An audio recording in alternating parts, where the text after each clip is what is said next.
ಬೆಂಗಳೂರಿನಲ್ಲಿ HMP virus ಪತ್ತೆಯಾದ ಬೆನ್ನಲ್ಲೇ ಸರ್ಕಾರ ಅಲರ್ಟ್ ಆಗಿದೆ. ಬೆಂಗಳೂರಿನಲ್ಲಿ 2 ಪ್ರಕರಣಗಳು ಪತ್ತೆಯಾಗಿದ್ವು. ಇದರ ಬೆನ್ನಲ್ಲೇ ಸರ್ಕಾರ ಅಲರ್ಟ್. ಆರೋಗ್ಯ ಇಲಾಖೆಯ ಸಭೆಯನ್ನ ಕರೆದಿದ್ದಾರೆ ಸಿಎಂ ಸಿದ್ದರಾಮಯ್ಯ. ಎಚ್ಎಂಪಿ ವೈರಸ್ ಅನ್ನ ಗಂಭೀರವಾಗಿ ಪರಿಗಣಿಸಿದೆ ರಾಜ್ಯ ಸರ್ಕಾರ. ಇನ್ನೇನು ಕೆಲವೇ ಹೊತ್ತಿನಲ್ಲಿ ಆರೋಗ್ಯ ಇಲಾಖೆಯ ಜೊತೆಗೆ ಸಿಎಂ ಸಿದ್ದರಾಮಯ್ಯನವರು ಸಭೆಯನ್ನ ಮಾಡಲಿದ್ದಾರೆ. ಎಚ್ಎಂಪಿವಿ ಬಗ್ಗೆ ಸಂಪೂರ್ಣ ಮಾಹಿತಿಯನ್ನ ಸಿಎಂ ಸಿದ್ದರಾಮಯ್ಯನವರು ಪಡೆದುಕೊಳ್ಳಲಿದ್ದಾರೆ. ಈ ಸಭೆಯಲ್ಲಿ ಈಗಾಗಲೇ ಅಧಿಕಾರಿಗಳಿಗೆ ಸೂಚನೆಯನ್ನ ಕೊಡಲಾಗಿದೆ. ಈ ಒಂದು ವೈರಸ್ಗೆ ಸಂಬಂಧಪಟ್ಟಂತೆ ಏನೆಲ್ಲ ಬೆಳವಣಿಗೆಗಳಾಗಿದೆ, ಇದರ ಲಕ್ಷಣಗಳು, ಹಾಗೆಯೇ ಈಗ ಪತ್ತೆಯಾಗಿರುವಂತಹ 2 ಪ್ರಕರಣಗಳಿಗೆ ಸಂಬಂಧಪಟ್ಟಂತೆ ರಿಪೋರ್ಟ್ ಹೇಗಿದೆ. 8 ತಿಂಗಳ ಮಗು, 3 ತಿಂಗಳ ಮಗುವಿನಲ್ಲಿ ಎಚ್ಎಂಪಿ ವೈರಸ್ ಪತ್ತೆಯಾಗಿತ್ತು. ಸಂಪೂರ್ಣವಾದ ವರದಿಯನ್ನ ಸಿಎಂ ಕೇಳಿದ್ದಾರೆ ಎಚ್ಎಂಪಿ ವೈರಸ್ ಬಗ್ಗೆ. ಹಾಗಾಗಿ ಆ ವರದಿಯನ್ನ ಇಟ್ಕೊಂಡೇ ಅಧಿಕಾರಿಗಳು ಈ ಸಭೆಗೆ ಹಾಜರಾಗಲಿದ್ದಾರೆ. ಆರೋಗ್ಯ ಇಲಾಖೆಯ ಅಧಿಕಾರಿಗಳಿಗೆ ಏನು ಸೂಚನೆಯನ್ನ ಕೊಡಲಾಗಿದೆಯೋ ಅದನ್ನ ಪಾಲಿಸಬೇಕಿದೆ. ಎಚ್ಎಂಪಿವಿ ಬಗ್ಗೆ ವರದಿಯನ್ನ ತಯಾರಿಸುತ್ತಿರುವ ಅಧಿಕಾರಿಗಳು ಆರೋಗ್ಯ ಇಲಾಖೆ ಕಚೇರಿಯಲ್ಲೇ ಸಿದ್ಧವಾಗ್ತಾ ಇದೆ ರಿಪೋರ್ಟ್. ಸಿಎಂ ಸಿದ್ದರಾಮಯ್ಯನವರಿಗೆ ಈ ರಿಪೋರ್ಟ್ ಅನ್ನ ಅಧಿಕಾರಿಗಳು ಸಭೆಯಲ್ಲಿ ಸಲ್ಲಿಕೆ ಮಾಡಲಿದ್ದಾರೆ. ಇನ್ನೇನು ಕೆಲವೇ ಹೊತ್ತಿನಲ್ಲಿ ಸಿಎಂ ಸಿದ್ದರಾಮಯ್ಯನವರ ನೇತೃತ್ವದಲ್ಲಿ ಸಭೆ ಆರಂಭ ಆಗುತ್ತೆ.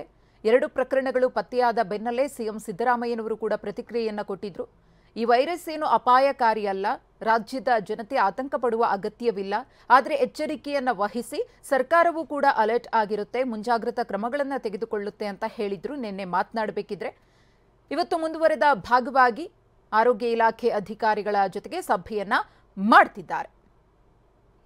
ಈ ಕುರಿತು ಮತ್ತಷ್ಟು ಮಾಹಿತಿಯನ್ನು ಕೊಡ್ತಾರೆ ನಮ್ಮ ಪ್ರತಿನಿಧಿ ವಿನಯ್. ವಿನಯ್, ಇನ್ನೇನು ಕೆಲವೇ ಹೊತ್ತಿನಲ್ಲಿ ಸಭೆ ಆರಂಭ ಆಗುತ್ತೆ. ಅಧಿಕಾರಿಗಳಿಗೆ ಏನೆಲ್ಲ ಇನ್ಸ್ಟ್ರಕ್ಷನ್ಸ್ ಅನ್ನು ಕೊಟ್ಟಿದ್ದಾರೆ ಸಿಎಂ? ರಿಪೋರ್ಟ್ ರೆಡಿ ಆಗ್ತಾ ಇದೆ. ಪ್ರಮುಖವಾಗಿ ಏನೆಲ್ಲ ಉಲ್ಲೇಖ ಆಗುತ್ತೆ ಅಂತ ಈ ಒಂದು ವೈರಸ್ಗೆ ಸಂಬಂಧಪಟ್ಟಂತೆ? ಮಧುಶ್ರೀ, ಸದ್ಯ ಬೆಂಗಳೂರಿನಲ್ಲಿ 2 ಎಚ್ಎಂಪಿವಿ ದಾಖಲಾಗ್ತಾ ಇದ್ದ ಹಾಗೆ ಸಾಕಷ್ಟು ಸರ್ಕಾರ ಕೂಡ ಅಲರ್ಟ್ ಆಗಿರುತ್ತದೆ. ಯಾಕಂದ್ರೆ ದೇಶದಲ್ಲೇ ಕೇಸ್ಗಳ ಪ್ರಮಾಣ ಕೂಡ ಕಾಣಿಸ್ಕೊಳ್ತಾ ಇದೆ. ಹೀಗಾಗಿ ಸರ್ಕಾರ ಕೂಡ ಕಟ್ಟುನಿಟ್ಟಿನ ಕ್ರಮಗಳನ್ನು ಕೈಗೊಳ್ಳಲು ಮುಂದಾಗ್ತಾ ಇದೆ.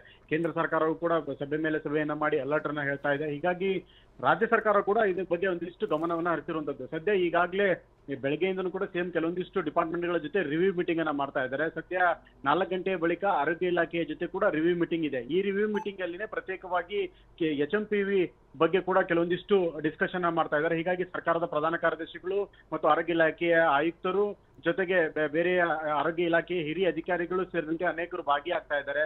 ಸಭೆಯಲ್ಲಿ ಕೆಲವೊಂದಿಷ್ಟು ವಿಚಾರಗಳ ಬಗ್ಗೆ ಕೂಡ ಚರ್ಚೆ ಮಾಡ್ತಾ ಇದ್ದಾರೆ. ಎಚ್ಎಂಪಿವಿ ಯಾವ ರೀತಿಯಾಗಿದೆ ಮತ್ತು ಎಚ್ಎಂಪಿ ವೈರಸ್ನ ಲಕ್ಷಣಗಳು, ಗುಣಲಕ್ಷಣಗಳು, ಸ್ವರೂಪ ಮತ್ತೆ ಇದರ ಮುಂದಿನ ದಿನಮಾನಗಳಲ್ಲಿ ಆಗ್ಬೇಕಾಗಿರುವಂತಹ ಪ್ರಿಕಾಷನ್ಸ್ಗಳು, ಏನೇನೆಲ್ಲ ಕ್ರಮಗಳನ್ನು ಕೈಗೊಂಡಿದ್ದೀರಿ ಮತ್ತು ಕಳೆದ ಈ ಹಿಂದೆ ಯಾವಾಗ ಈ ತರದ ಕೇಸ್ಗಳು ದಾಖಲಾಗಿತ್ತು, ಈ ಬಗ್ಗೆ ಸಂಪೂರ್ಣವಾದಂತಹ ವರದಿಯನ್ನು ಕೂಡ ಆರೋಗ್ಯ ಇಲಾಖೆ ಸಿದ್ಧ ಮಾಡಿದೆ. ಪ್ರಧಾನ ಕಾರ್ಯದರ್ಶಿಗಳು ಒಂದು ಸಂಪೂರ್ಣವಾದ ವಿವರವನ್ನು ತೆಗೆದುಕೊಂಡಿದ್ದಾರೆ.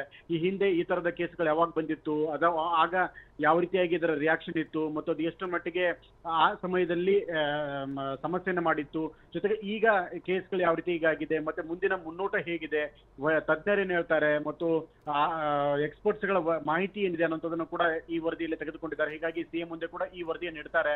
ಸಿಎಂ ಕೂಡ ಸಂಪೂರ್ಣವಾದಂತಹ ಮಾಹಿತಿಯನ್ನು ತೆಗೆದುಕೊಳ್ತಾ ಇದ್ದಾರೆ. ಮಾಹಿತಿಯನ್ನು ತೆಗೆದುಕೊಂಡ ಬಳಿಕ ಕೆಲವೊಂದಿಷ್ಟು ಸಲಹೆ ಸೂಚನೆಗಳನ್ನ ಮತ್ತು ಆರೋಗ್ಯ ಇಲಾಖೆಯ ಹಂತದಲ್ಲೇ ತೆಗೆದುಕೊಳ್ಳಬೇಕಾಗಿರುವ ಕ್ರಮಗಳ ಬಗ್ಗೆ, ಮುನ್ನೆಚ್ಚರಿಕೆಗಳ ಬಗ್ಗೆ ಮತ್ತು ಆರೋಗ್ಯ ಇಲಾಖೆ ಸಾರ್ವಜನಿಕ ಆಸ್ಪತ್ರೆಗಳಲ್ಲಿ ಕೆಲವೊಂದಿಷ್ಟು ಸಿದ್ಧತೆಗಳ ಬಗ್ಗೆ ಕೂಡ ಸೂಚನೆ ಕೊಡೋ ಸಾಧ್ಯತೆಗಳಿದೆ. ಹೀಗಾಗಿ ಆರೋಗ್ಯ ಇಲಾಖೆ ಕೂಡ ಸನ್ನದ್ಧವಾಗಿದೆ. ಕಂಪ್ಲೀಟ್ ಆಗಿ ಎಚ್ಎಂಪಿವಿ ಬಗ್ಗೆ ಒಂದು ವರದಿಯನ್ನ ಮಾಡಿಕೊಂಡು ಸಿಎಂ ಮುಂದೆ ಇಡೋದಕ್ಕೂ ಕೂಡ ಮುಂದಾಗಿರುತ್ತದೆ. ಮಧುಶ್ರೀ, ಧನ್ಯವಾದ ವಿನಯ್.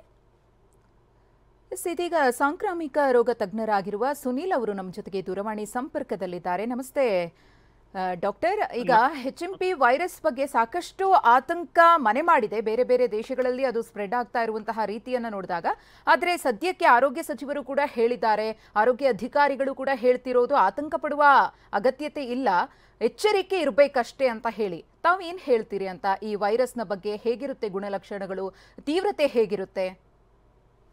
ಈಗ ರಿಪೋರ್ಟ್ ಆಗಿರೋ ಎಚ್ಎಂಪಿ ವೈರಸ್ಗಳು ಏನಿದೆ, ಇದು ಹೊಸ ವೈರಸ್ ಏನಲ್ಲ, ಇದು ಹಳೆ ವೈರಸ್. ಆಲ್ರೆಡಿ 23-24 ವರ್ಷದಿಂದ ವಿಶ್ವದಾದ್ಯಂತ ಇದೆ. ಆಮೇಲೆ ನಮ್ಮ ಭಾರತ ದೇಶದಲ್ಲಿ, ನಮ್ಮ ರಾಜ್ಯದಲ್ಲಿ ಇಲ್ಲದೆ ಇರಬಹುದು, ಡೆಲ್ಲಿಲಿ ಮತ್ತೆ ಗುಜರಾತ್ ಅಂತ ಕಡೆ ಏನ್ ಸ್ಟಡೀಸ್ ಅಲ್ಲಿ ಕೂಡ ಎಚ್ಎಂಪಿ ವೈರಸ್ ಇದೆ ಅಂತ ಗೊತ್ತಾಗಿದೆ. ಪೂನಾದಲ್ಲಿ ಇರಬಹುದು ಅಥವಾ ಗುಜರಾತ್ ಅಲ್ಲಿ ಇರಬಹುದು, ಮೊದಲೆಲ್ಲ ರಿಪೋರ್ಟ್ ಆಗಿದೆ. ಹಾಗಾಗಿ ಇದು ಹೊಸ ವೈರಸ್ ಏನಲ್ಲ, ಒಂದು ಮೈಲ್ಡ್ ವೈರಸ್ ಅಂತ ಹೇಳ್ಬೋದು.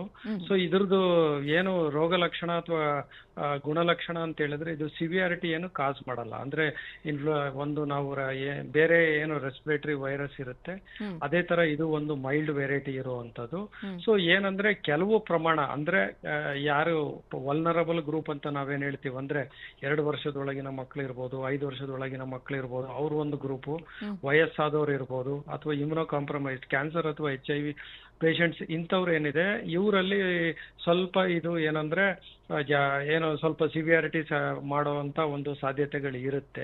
ಅಂದ್ರೆ ಅದು ಸಿವಿಯಾರಿಟಿ ಪ್ರಮಾಣ ಕೂಡ ಕಮ್ಮಿ ಇದೆ ಅಂತ ಹೇಳ್ಬೋದು. ಸೊ ಸಿವಿಯಾರಿಟಿ ಆದಾಗ ಕಾಂಪ್ಲಿಕೇಶನ್ ಆದ್ರೆ ಅದು ನಿಮೋನಿಯಾ ಅಥವಾ ಬ್ರಾಂಕೊಲೈಟಿಸ್ ಅಂತ ಒಂದು ಆಗ್ಬೋದು. ಅದರ್ವೈಸ್ ಏನಾಗುತ್ತಂದ್ರೆ ಇದ್ರಲ್ಲಿ ನೋಡಿದಾಗ ಇದಿದೆ. ಈ ವೈರಸ್ ಅಲ್ಲಿ 3 ತರದಲ್ಲಿದೆ. ಒಂದು ಎಸಿಂಪ್ಟಮ್ಯಾಟಿಕ್ ಇದೆ, 2ನೇದು ಮೈಲ್ಡ್ ವೆರೈಟಿ ಇದೆ, 3ನೇದು ಸಿವಿಯಾರಿಟಿ ಆಗುವಂತ ಚಾನ್ಸಸ್ ಇದೆ. ಒಂದು 5 to 10% ಏನಿದೆ ಸಿವಿಯಾರಿಟಿ ಆಗಬಹುದು ಅಂತ ಒಂದು ಕೆಲವಾರು ಏನೋ ರಿಸರ್ಚ್ ಹೇಳ್ತವೆ. ಹಾಗಾಗಿ ಇದು ಜನಗಳು ಇದ್ರ ಬಗ್ಗೆ ಆತಂಕ ಪಡುವಂತ ಒಂದು ಏನು ಸನ್ನಿವೇಶ ಸದ್ಯದಲ್ಲಿ ಸೃಷ್ಟಿ ಆಗಿಲ್ಲ. ಸರ್ಕಾರದಿಂದನೂ ಈಗ ಆಲ್ರೆಡಿ ಮೀಟಿಂಗ್ಗಳು ನಡೀತಾ ಇದೆ, ಮಾರ್ಗಸೂಚಿಗಳು ನಿನ್ನೆ ಸರ್ಕಾರದಿಂದ ಕೂಡ ಬಂದಿದೆ. ಜನರು ಭಯಭೀತರಾಗೋದು ಬೇಡ, ಬಟ್ ಮುಂಜಾಗ್ರತಾ ಕ್ರಮಗಳನ್ನ ಕೈಗೊಳ್ಳಬೇಕು. ಯಾವುದೇ ಒಂದು ವ್ಯಕ್ತಿಗೆ ರೋಗ ಲಕ್ಷಣ ಕಂಡು ಬಂದ್ರೆ ಹತ್ತಿರದ ಡಾಕ್ಟರ್ ಅಲ್ಲಿ ಅವ್ರು ಹೋಗಿ ತೋರಿಸ್ಕೋಬೇಕಾಗತ್ತೆ. ಆಮೇಲೆ ಏನು ನಾವು ಪ್ರೊಟೆಕ್ಟಿವ್ ಮೆಜರ್ಸ್ ಅಂತ ನಾವೇನ್ ಹೇಳ್ತೀವಿ ಅಂತವನ್ನ ನಾವು ಕೋವಿಡ್ ಟೈಮಲ್ಲಿ ಏನು ಅನುಸರಿಸ್ತಾ ಇರ್ತೀವಿ ಆ ತರ ಒಂದು ಏನು ಮುಂಜಾಗ್ರತಾ ಕ್ರಮಗಳು ಏನಿದೆ ಬೇಕಂದ್ರೆ ವಾಲಂಟ್ರಿ ಮಾಸ್ಕ್ ಧರಿಸಬಹುದು. ಇಂಡೋರ್ ಅಲ್ಲಿ ಎಲ್ಲಿ ಚಳಿ ವಾತಾವರಣ ಇರುತ್ತೆ ಅಂತ ಕಡೆ ಹೋಗದೆ ಇರುವಂತ ಒಂದು ಎಲ್ಲಾ ಒಂದು ಸನ್ನಿವೇಶಗಳನ್ನ ಗಮನದಲ್ಲಿ ಇಟ್ಟುಕೊಂಡ್ರೆ ಜನಗಳಿಗೆ ಅದರಿಂದ ಅನುಕೂಲ ಆಗಬಹುದು. ಓಕೆ, ಧನ್ಯವಾದ ಡಾಕ್ಟರ್, TV9 ಜೊತೆ ಮಾತನಾಡಿದ್ದಕ್ಕೆ.